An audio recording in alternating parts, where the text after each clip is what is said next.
12시에 많은 참여 바랍니다.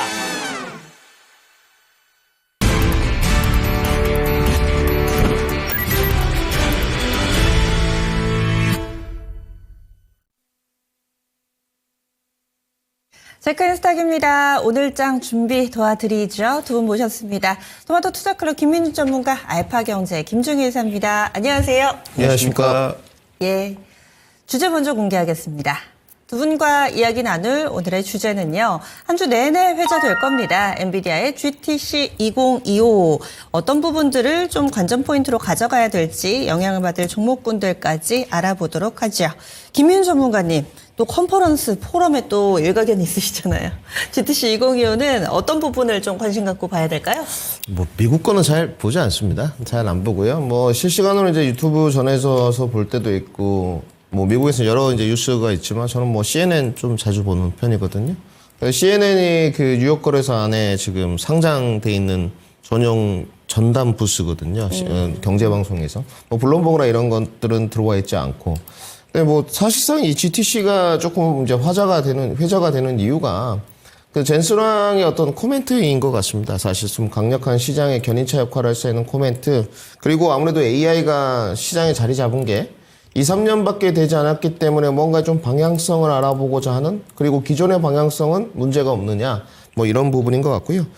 저는 젠스랑 CEO의 키노트 연설 이렇게 좀 주목을 해봐야 된다 말씀 적어왔고, 키노트가 왜 중요하냐면 결국 이제 AI에 관한 연설들을 쭉 해갈 텐데 여기서 본인이 생각하는 방향성이 있지 않겠습니까?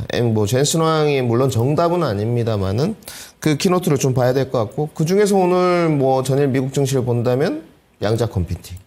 이 양자 컴퓨팅이 정말 좀 그 엇갈리는 것 같습니다. 각각 다 틀리고요.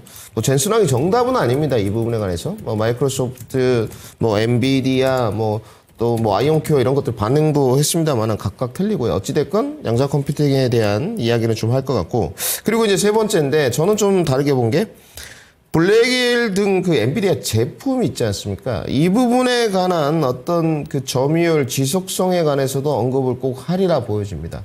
결국은 엔비디아가 해가는 사업 구성을 보게 되면 플랫폼화를 해간다고 말씀드렸지 않습니까? 결국은 이 플랫폼화에 따른 독과점의 형태를 강력하게 밀어붙이는 이런 그 발언들을 좀 한다고 저는 보여지거든요. 그러니까 뭐 시장에서 바라봤을 때 엔비디아의 독과점 구조가 뭐 시간이 지나면 깨지는 거 아니냐, 이제는 70% 내려오는 거 아니냐. 여러분들 아직도 90%대예요. 지금 뭐 넘어지지 않는 아성이고, 내년까지는 실적이 거의 뭐 8, 90%대 영업이익률이 올라가는 쪽입니다. 그러니까 내년까지는 문제가 없고, 가이던스를 미국 쪽에서 보게 되면 이제 2027년부터는 조금 내려가지 않겠느냐 이런 평들도 있는데, 내려간다기보다도 사이클이 조금 쉬지 않겠느냐. 저의 주장입니다만은 뭐 HBM4 이후에 다음 단계 넥스트 레벨로 넘어가는 단계가 5월이 좀 있지 않겠느냐 이런 판단이고요. 그래서 저는 이 세 가지 정도 중에서 특히 이제 엔비디아의 블랙엘 점유율과 지속성에 관해서는 우리가 가장 중요하지 않겠습니까? 양자 컴퓨팅이 이미 뭐 10년 정도 걸릴 기술력이라는 거, 필요하지만 국내에서 지속성이 없다는 부분, 실적이 없다는 부분들은 모두 다 인지하고 있기 때문에 돈이 되는 캐시카우가 되는 블랙엘, SK하이닉스, 뭐 한미반도체, 하나정밀기계 등등으로 이어지는 연동관계.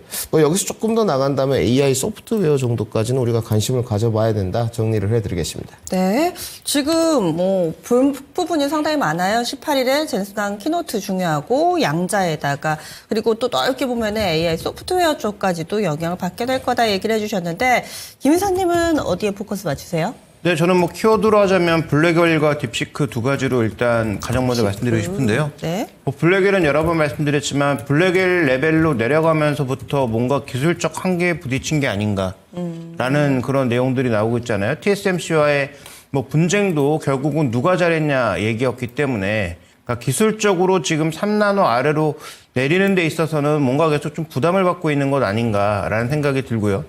두 번째로는 엔비디아 독점 천하였던 시장에 딥시크가 들어오면서 한번 충격을 줬죠. 그때 엔비디아가 급락을 했었고. 근데 딥시크의 전반적인 방식은 뭐냐면 NPU는 화해 걸 썼다. 그런데도 성과가 나오더라라는 거죠. 물론 그 이전에 앞서서 합숙한 여러 가지 데이터들을 뭐 가져다 썼네, 여러 가지 논란이 있는 건 사실이지만, 우리는 적어도 이 데이터 AI 센터, 그 데이터 센터에서는 적어도 뭐 다 엔비디아의 솔루션을 쓰는 것만이 정답인 줄 알았더니 엔비디아 걸 못 파니까 중국이 자신들의 뭔가 기술력으로 독자적 돌파를 시도했는데 그 NPU가 한번 통했다는 거죠.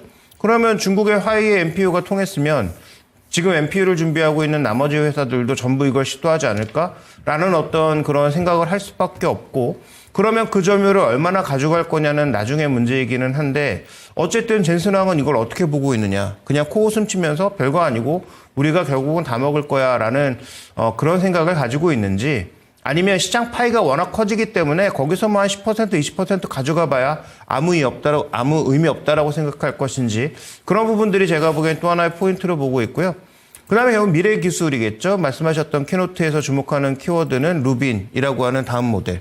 그 다음에 이제 양자 얘기도 결국 나올 것 같고, 뭐 로봇 얘기도 나올 것 같은데, 양자에 대해서는 이때 젠슨왕이 한마디 하면서 주가가 출렁였던 적이 있고, 그 이후에 미국 시장도 같이 무너지면서 주가 회복이 좀 안 되고 있는 상황인데, 결국 이 양자라든지 로봇과 관련된 미래 기술에 대해서 젠슨왕은 어떤 미래 그림을 그리고 있는지, 그리고 이런 미래 그림이 확실해야 현재 상대적으로 그렇게 싸 보이지 않는 엔비디아의 주가를 계속 끌어올릴 수 있는 부분이 있기 때문에, 결론적으로는 두 가지, 현재 하고 있는 것들에 대한 체계적 정리, 그러니까 우리의 점유율이 결국 뭐 독점 수준을 계속 유지할 거라는 어떤 그런 자신감, 두 번째로는 미래 기술에 대해서 어떤 생각을 가지고 있는지, 이 두 가지가 핵심이 아닐까 좀 이렇게 보고 있습니다. 네. 그래서 이번에 GTC는 정말 두루두루 좀 봐야 되겠습니다. 두 분도 딱 이것이 중요하다가 아니라 뭐 루빈을 어떻게 해서 공개를 할 것인지, 이와 관련 조금 더 구체적인 내용이라든지, 그리고 이번에는 또 처음으로 GTC 이 역사상 처음으로 퀀텀데이가 있으니까 양자에 대한 얘기도 해주셨고,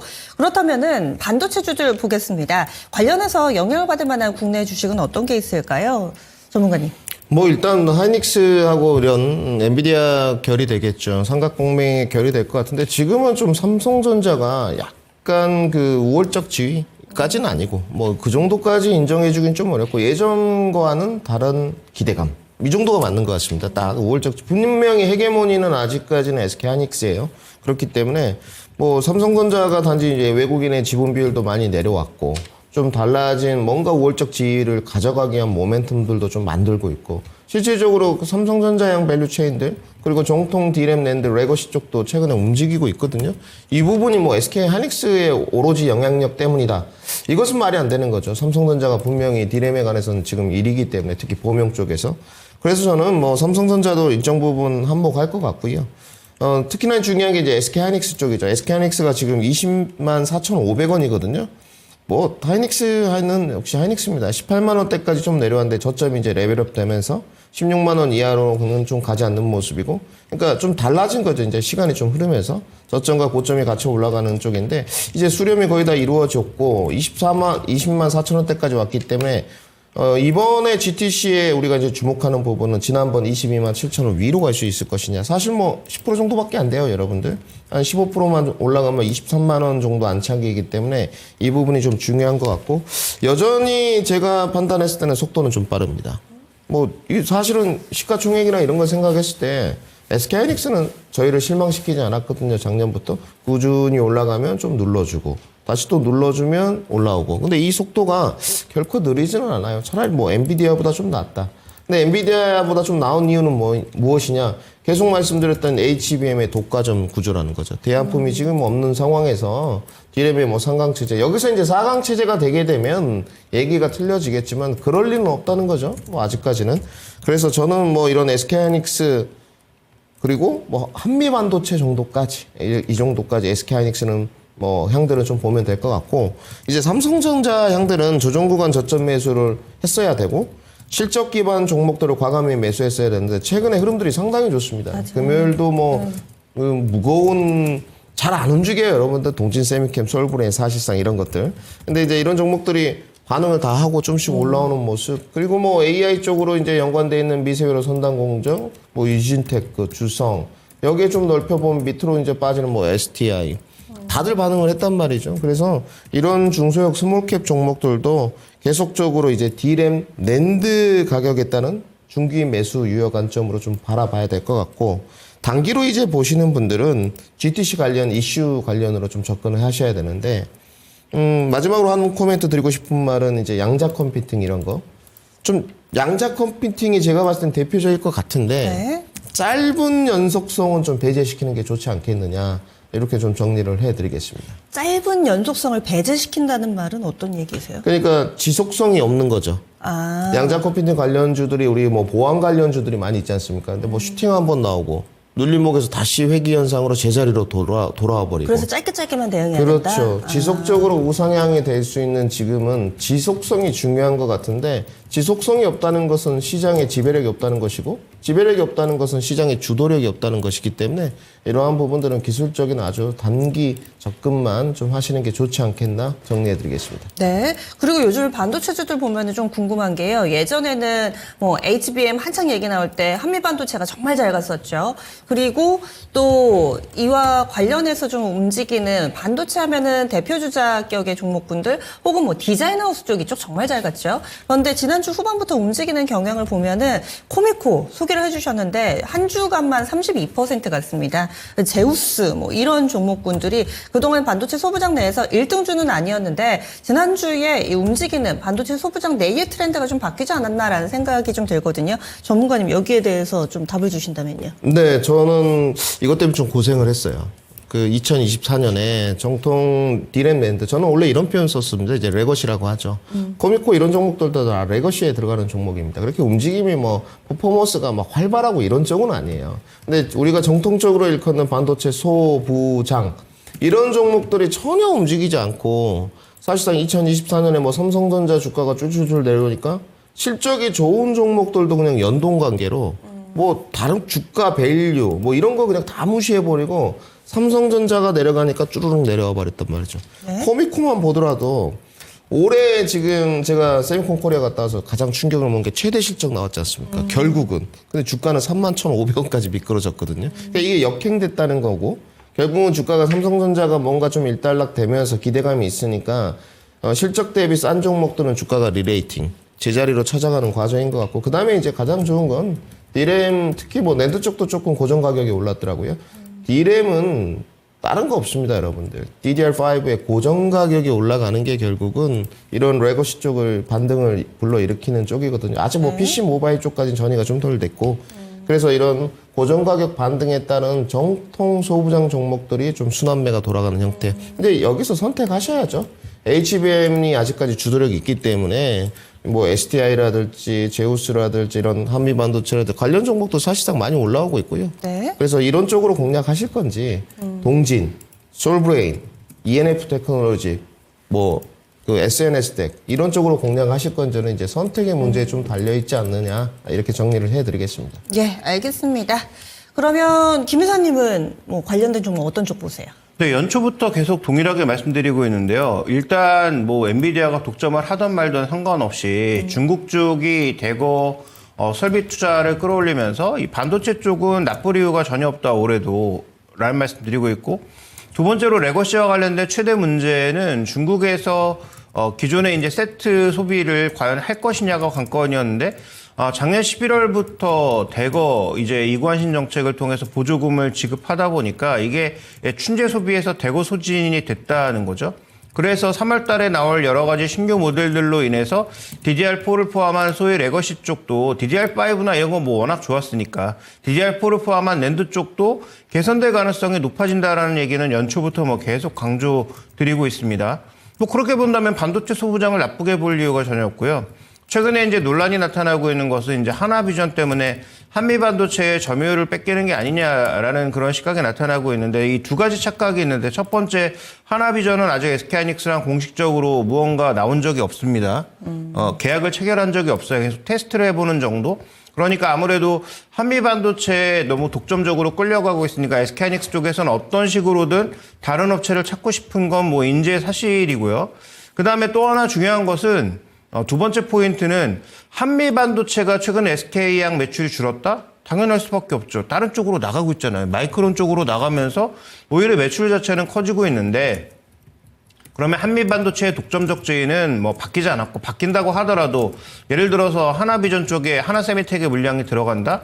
이거 퀄 테스트 끝나고 나서도 라인 장비 새로 구축하는 데만 뭐 짧게는 6개월, 길게는 1년 걸립니다. 그래서 하나비전의 실적은 당장 나올 리가 없고요. 그래서 그런 관점에서 봤을 때 최근 하나비전 뭐 바이콜, 그다음에 한미반도체 셀콜이 나오는 것은 저는 적절한 투자 전략은 아니다. 그래서 하나비전은 조금 너무 많이 뭔가 거품이 끼고 있는 게 아닌가. 이쪽의 기술력이 정말 한미반도체를 위협할 정도인가에 대해서는 좀 고민이 필요하죠. 물론 주가는 지금 뭐 하나비전이 워낙 강하게 움직이고 있으니까 그쪽으로 관심이 쏠리실 가능성이 있는데 제가 확인한 바로는 하나비전은 아직 공식적으로 나온 것이 아무것도 없다는 점은 분명히 말씀드리고 싶고요.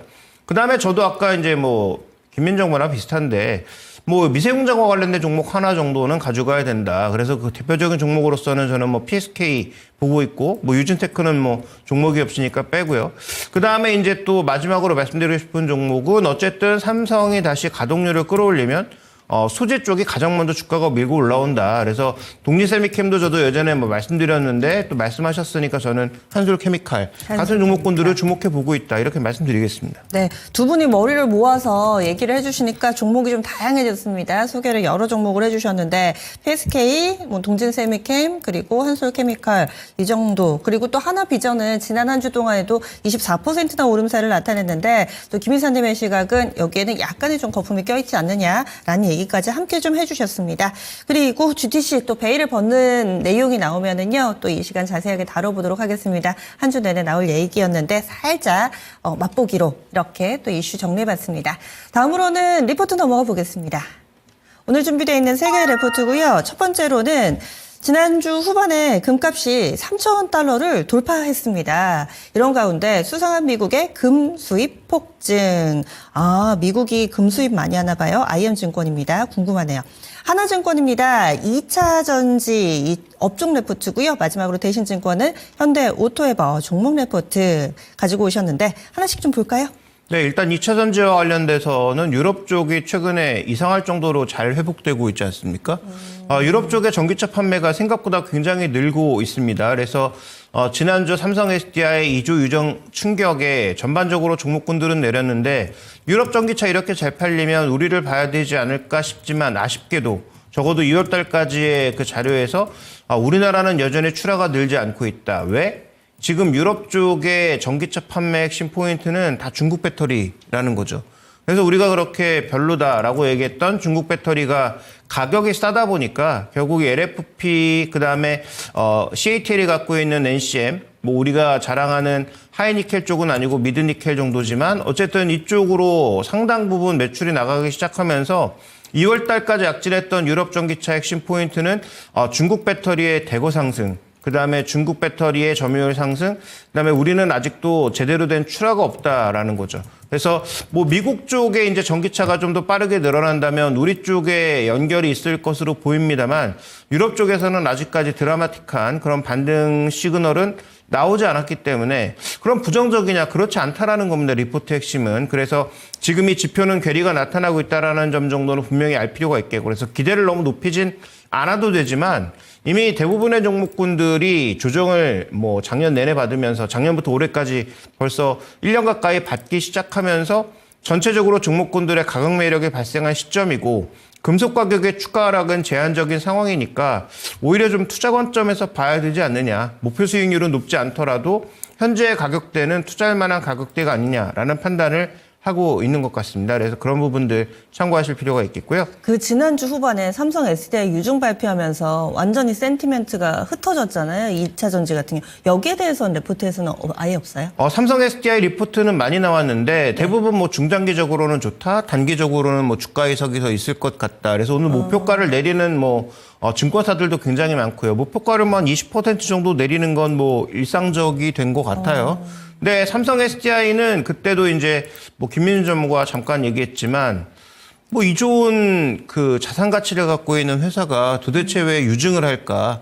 본인들 돈으로도 충분히 조달이 가능할 텐데라는 그런 의구심을 지울 수 없지만 지금 뭐 캐펙스가 2배 넘게 늘었잖아요. 지금 분기 단위로 연간 단위로 한 6조 원 정도의 캐펙스를 해야 되는 상황인데 돈은 거의 못 벌고 있다 보니까 그러면 전혀 EV 에비타가 나오지 않는 상황에서 뭐 캐펙스가 2배 이상 늘면 이걸 감당할 수 있는 회사는 없다라는 거죠. 근데 그거를 일반 주주들에게 지금 냈다 보니까 그러면 삼성전자 같은 대주주에게 차라리 요청을 한다든지 아니면 가지고 있는 디스플레이 지분을 삼성전자에 넘긴다든지 하는 방식으로 조달할 수 있었을 텐데도 그렇게 하지 않았다라는 것은 분명히 아쉬운 부분이기는 하죠. 그렇지만 삼성 SDI의 이런 그 중장기적인 투자가 뭐 장기적으로는 좋다라는 얘기 다 하고 있는데 뭐 그걸 뭐 누가 모르겠습니까? 어쨌든 지금 당장 주가가 희석될 수밖에 없다라는 것은 삼성 SDI는 욕을 먹어도 싸다 이렇게 봐야 될 것 같고요. 근데 중요한 건 그 전에 기관들이 대량의 매도가 있었는데 이건 조금 금감원이 조사를 해봐야 되겠죠. 정말로 알고 한 건지 몰랐는데도 뭐 삼성 SDI 뭔가 냄새를 맡아서 그쪽이 일부러 판 것인지 그다음에 거래가 그러니까 목요일부터 급증을 했죠. 그래서 거래가 급증한 것에 대한 조사도 한번 해봐야 될 것 같습니다. 그래서 금감원이 아마 이쪽도 지금 뭐 조사한다고 한 것 같은데 상법 개정의 기류가 나타나고 있는 가운데 묘하게도 지금 유상증자를 하고 있다라는 점 이런 부분들은 욕을 먹어도 싸다 이렇게 좀 봐야 될 것 같고요. 그다음에 전체 이제 2차 전지에 대한 업황을 말씀드렸던 것처럼 주가의 매력은 충분히 나타나 있는 상황이지만 상황 자체가 아직까지 우리나라 배터리에게 유리하게 전개되지는 않고 있다는 점 정도도 염두에 두실 필요가 있겠다 이렇게 말씀드리겠습니다. 네. 그래서 2차전지 레포트 받고 종목 레포트 현대오토에보도 간략하게 알려주세요. 네, 현대오토에보는 한마디로 지금 긍정적으로 봐야 될 때다라는 게 이 리포트의 관점인데요. 저는 조금 관점이 다르니까 그 부분만 언급드리겠습니다. 네. 현대오토에보의 실적의 주력은 그러니까 소위 얘기하면 그냥 스마트 공장, 스마트 팩토리 쪽이라고 봐야 됩니다. 그러니까 이런 쪽에 매출이 주고, 근데 우리가 이 종목에다 높은 밸류에이션을 주는 이유는 뭡니까? 이 종목이 자율주행이라든지 소프트웨어 쪽에서 한 칼 하지 않을까라는 어떤 그런 기대감이 있는 거거든요. 근데 현대차나 기아차의 CCNC를 써보신 분들은 뭐 별로라는 건 다 알고 계실 거고요. 지금 계속 업그레이드를 하고 있습니다만 최근에 분위기가 어떻게 바뀌고 있느냐? 구글의 안드로이드 쪽에 OS를 가져다 쓰는 방식으로 변화하려는 방향으로 가고 있죠. 이미 해외 쪽에서는 그 방향으로 더 빠르게 가고 있는 것 같고 아마 국내에서도 이제 그런 방향으로 갈 거라고 보여집니다. 그렇게 본다면 현대오토에버의 높은 밸류에이션의 핵심은 결국은 소프트웨어 쪽 이런 자율주행 쪽과 관련된 솔루션들인데 이쪽에서는 현대오토에버가 그립을 잃고 있는 게 아닌가? 물론 매출을 보면 거의 뭐 2배 반 이상 차이가 나는 상황이라서 기존에 이제 그 공장 쪽, 스마트 팩토리 쪽만 잘 돼도 실적은 유지된다라고 보여지지만 그러면 높은 밸류를 줄 수가 없는 거죠. 그래서 현대오토에버의 지금 이 리포트의 관점은 긍정적으로 봐야 될 때다. 주가가 많이 내려왔다라는 관점, 오케이. 뭐 반등할 수 있겠죠. 그런데 이 종목의 높은 밸류를 받으려면 소위 소프트웨어 쪽에서 잘 돼야 되는데 현대차도 최근에 소프트웨어는 구글 걸 가져다가 구글 거에 붙여서 쓰려는 그런 움직임을 가져가고 있다는 점도 반드시 인지하실 필요가 있습니다. 네. 현대오토에버입니다. 조금은 또 비판적인 시각에서 레포트를 볼 필요도 있으니까요. 다음 마지막으로는 미국이 금을 그렇게 산다고요? 금값 요즘에 정말 핫한데 IM투자증권 어떤 분석인가요? 네, 일단 그 리포트의 핵심 포인트는 1분기 GDP도 왜곡시킬 수 있다. 이 금을 너무 많이 사가지고 1분기 GDP마저도 왜곡시킬 수 있다라고 했는데 일단 뭐 준비된 세 가지 그림을 보면서 좀 판단해 볼까요? $3,000 넘은 것도 이제 뭐 엄청난 퍼포먼스인데 지금 준비된 그림에서 보시는 것처럼 스위스라고 하는 단일 국가의 무역 수지가 급격하게 악화됐죠. 수입 금액 대거 늘어나면서 무역 적자로 대거 돌아서는 모습인데 이 뭔가 봤더니 왜 스위스일까라고 봤더니 다음에 이제 준비된 그림 보시면 1월 달에 지금 월별 수입액이 갑자기 급증한 걸 볼 수가 있죠. 그러니까 이게 스위스 같은 데서 귀금속의 금을 대량으로 누군가 사들였다라고 볼 수 있는 상황입니다. 그러니까 이게 1월 달까지 자료니까 아마 뭐 2월 달, 3월 달 지표가 나오면 이게 추세적으로 가고 있는 것인지는 좀 더 확인이 필요하겠지만 그럼 이런 현상은 왜 나타나고 있는 것인가? 다음 이제 준비된 그림 보시면 결국은 물가나 달러 해지용이 아닐까라는 생각을 강하게 할 수밖에 없는 거죠. 지금 준비된 그림에서 보시는 것처럼 무역 정책의 불확실성 커지는 동시에 기대 인플레도 대거 올라가고 있습니다. 근데 달러는 기존의 트럼프 정부도 그랬지만 이번 2기에서도 달러 약세로 가져가려는 심리가 강하게 나타나고 있죠. 그러면 달러 약세에 대응하면서 물가가 상승하는 것을 해지하려면 가장 좋은 자산은 무엇일까? 금이라는 거죠. 그러니까 이게 대량의 금을 연준이 사고 있는 것도 뭐 일정 부분 있을 수 있겠지만 일단 뭐 개인 투자자들이라든지 아니면 투자 자산 중에서 금이라고 하는 이 상대적으로 인플레에 강한 자산을 달러 약세 구간에서 누군가 사모으고 있다라는 관점으로도 이해해 볼 수가 있는 거예요. 그래서 지금 현재 구간에서 이 금 강세가 오늘 리포트에서는 1분기 GDP도 흔들 수 있다. 그 다음에 이것은 인플레 때문에 나타나고 있는 현상이다라는 것을 강조점을 찍고 있지만 저는 뭐 두 가지 다 좀 생각해 볼 필요가 있겠다. 달러가 지속적으로 약세로 가면서 달러 해지를 위한 그런 필요자산으로서 금을 누군가 사고 있는 것이 아닌가. 그게 연준이든 미국 은행이든 미국 개인이든 상관이 없죠. 그래서 만약에 이게 추세적으로 이어진다면 뭐 금 가격의 추가적인 강세가 나타날 수도 있기 때문에 이 부분도 한번 중요하게 체크해 봐야 되는 포인트고 이것은 어떻게 보면 미국 시장의 상대적인 매력을 더 작게 만드는 요소 중 하나가 아닐까. 이렇게도 볼 수 있을 것 같습니다. 네, 알겠습니다. 그래서 금값 상승 그리고 미국의 수상한 금 수입 폭증에 대한 레포트까지 알아봤습니다. 다음으로는 빅데이터 넘어가겠습니다. 김민훈 전문가의 빅데이터. 엔비디아네요. 엔비디아 어떤 쪽으로 접근을 해봐야 될까요? 네, 이제는 뭐 중요한 시점이 이제 그 반도체에 대한 어떤 성장 가능성이라든지 바닥이라든지 이런 인식은 다들 만들어진 것 같고요. 뭐 1월 달에 일단 주도력이 좀 있었고 2월 달에는 뭐 사실 이게 조선전선 방산과 시속게임 이게 좀 맞는 표현인 것 같고 방산 쪽이 좀 많이 앞서 나갔던 것 같아요. 전선은 뭐 이미 좀 내려오는 상태였고 그나마 이제 조선하고 방산이었는데 조선 종목들은 좀 엇갈리는 희비가 있었고 현대미포 이런 건 전혀 못 갔지 않습니까? 사실상. 방산은 뭐 최근에까지도 조금 가다가 이제 주춤거리는 쪽인데 3월부터는 기류 변화가 좀 있죠, 여러분들. 지금 뭐 삼성전자, 하이닉스 이런 쪽들이 밀고 올라오는데 우선 지난번에도 빅데이터를 한번 안내를 해드렸는데 물론 미국 주식에 관해서 빅데이터로 단기 투자를 좀 해봤습니다. 뭐 큰 금액은 아니고 네. 한 이제 원화로 한 100만 원 정도 이렇게 왔다 갔다 하면서 좀 봐봤는데 확실히 미국 주식 여러분들 단기가 별로 좋지 않아요. 확실히 장기 성향이 더 좋습니다. 네, 그래서 조금 이제 빅데이터 코드를 좀 바꿔서 뭐 6개월, 1년까지 지금 이제 작업이 완료됐거든요. 네. 검증 과정은 1년은 좀 거쳐야 될 것 같고 6개월은 마무리가 돼서 최근에 뭐 영상도 찍었는데 지난번에 그 110불의 지지력 이걸 좀 말씀드렸거든요. 사실상 110불에 뭔가 지지 저항선이 있지도 않고 바닥권이 만들어지도 않은 상태인데 조금은 뭔가 다른 요소가 있는가 봐요. 기술적으로는. 어찌됐든 그거는 제가 좀 함구하고 그러면 지금 엔비디아의 상황을 봤을 때 엔비디아가 과연 110불 언저리 조금 밑으로 내려가서 104불 언저리에서 메리트가 있었느냐? 결국 메리트가 있었다는 거죠.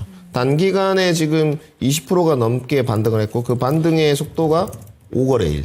이 부분은 시사하는 바가 분명히 있습니다. 그래서 지난번에 1차 목표가 말씀드렸던 그때 빅데이터로 170불까지 나오고 있다. 1년치입니다. 여러분들 1년치 기억을 하셔야 되고 단기적으로 128불을 말씀드렸는데 이 128불에 가면 과연 강하게 돌파를 할 수 있을지 이 부분은 확인을 좀 해봐야 될 것 같고 단지 제가 봤을 때 저가 매수의 메리트는 아직까지는 엔비디아가 뭐 우리 이사님 말씀대로 그립을 좀 쥐고 있는 게 아닌가 판단이 들고 있고요.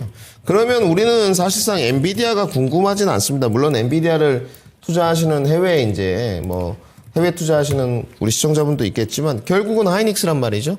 그리고 아까 하이닉스 다뤘으니까 하나비전과 한미반도체란 말이죠. 저는 오늘 이 부분이었고요. 이 삼각동맹 체제인데 하이닉스는 문제가 없어 보이는 것 같아요. 아무래도 이제 조금 1티어군이고 밑에 장비 업체들이 있는데 SK하이닉스에서 가져가는 멀티밴드의 영향력 아래 과연 한미반도체 위상이 흔들릴 것이냐. 아까 이사님도 말씀하셨는데 저도 마찬가지입니다. 흔들리지 않는다는 거죠. 전체적인 크기가 제한적이에요. 예를 들어. 그러면 파이 나노밖에 안 되지만 지금 그런 구도가 아니고 SK도 멀티밴더를 가져가려고 애를 쓰고 있지만 한미반도체 입장에서도 다양한 고객사에게 장비만 납품을 하기를 원하거든요. 그래서 마이크론 테크놀로지 나가지 않습니까? 이게 여러분들 정말 이제 얘기가 틀려지면 극적인 삼성전자랑 화해를 하게 되면 정말 극적으로 변하는데 그럴 일은 없고요. 지금 뭐 삼성전자가 HBM3E에서 거의 90%까지 다 와 있는 상태이기 때문에 굳이 불필요하게 소송까지 갔던 한미반도체를 화해를 할 것 같지는 않고 각자의 길로 갈 것 같은데 그러면 다시 돌아와서 지금 한미반도체의 위상이 흔들릴 것이냐 하나비전이 맞는 것이냐 지금 하나비전의 모습인데 한미반도체는 한미반도체가 맞습니다. ASMPT는 좀 다른 문제고요. 분명히 우리가 확인된 바가 있기 때문에 뭐 SK하이닉스에 분명히 출하를 한 상태입니다. 근데 하나비전은 얘기가 틀리죠. 최근에 공급 계약을 보면 3월 14일 날 공급 계약이 있거든요. 하나비전에. 규모는 한 210억 정도가 됩니다. 그 부분이 뭐 2분기 매출에 잡힐 것 같긴 한데 사실 한미반도체는 매출이나 영업이익률 자체가 비교가 불가합니다. 이 하나비전의 기업은 1,500억에 50억대 기업이에요. 향후에 이제 더 늘어나겠지만 그러면 지금은 한미반도체의 저가 매수가 조금 더 메리트가 있다는 부분이고 우리 이런 저가 매수를 할 때 가격 라인이나 목표가는 우리 시청자님들이 각자 잘 판단해서 하시면 될 것 같고 그 다음에 이제 궁금한 게 오늘 엔비디아 젠슨왕이 나와서 시장을 흔들었단 말이죠. 미국도 금요일부터 반응이 됐고 일주일 내내 이 부분이 자리할 텐데 사실상 전일 금요일 날 미국 증시에서 무슨 종목들이 많이 올랐느냐? 양자. 네, 양자입니다, 여러분. 네. 양자 컴퓨팅이 많이 올랐어요. 이게 이제 어려운 문제죠. 특히 매매하시는 분들에게 또 양자 컴퓨팅을 뭐 가지고 계신 분들도 있지 않겠습니까? 그러면 엔비디아 하이닉스 한미반도체 삼각동맹의 대항마가 아이온큐, 엑스게이트, 코이버, 뭐 SK텔레콤 이렇게 갈 것 같은데 약간 체급 차이는 있지만은 그렇죠. 이슈로 봤을 때는 그렇죠. 네. 경량급하고 완전히 이건 경량급. 헤비급이에요. 네. 예. 거의 뭐 벤턴급, 패더급도 안 되고 벤턴급하고 지금 헤비급의 문제인 것 같은데 기술적인 자리가 좀 괜찮습니다. 그래서 매매하시는 분들을 위해서 안내는 해드릴 텐데 엑스게이트부터 좀 보겠습니다. 위치가 괜찮아요.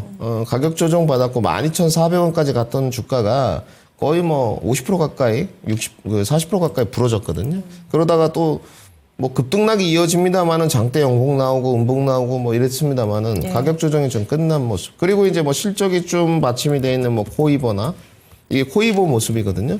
이런 부분들이 아름답게 좀 기술적으로 만들어져 있죠, 상당히. 매매하신 분들이 아, 이건 한번 달려들어 보고 싶은데 저도 판단이 좀 잘 안 됩니다. 그래서 우리 앵커님이 정말 그 스탠스, 그 문장이 너무 딱 맞았던 것 같아요. 체급 차이가 있다는 부분에 관해서 좀 생각을 해보시고 저는 그래도 장비 쪽에, HBM 관련 장비 쪽에 좀 더 안정성이 가미되지 않겠느냐.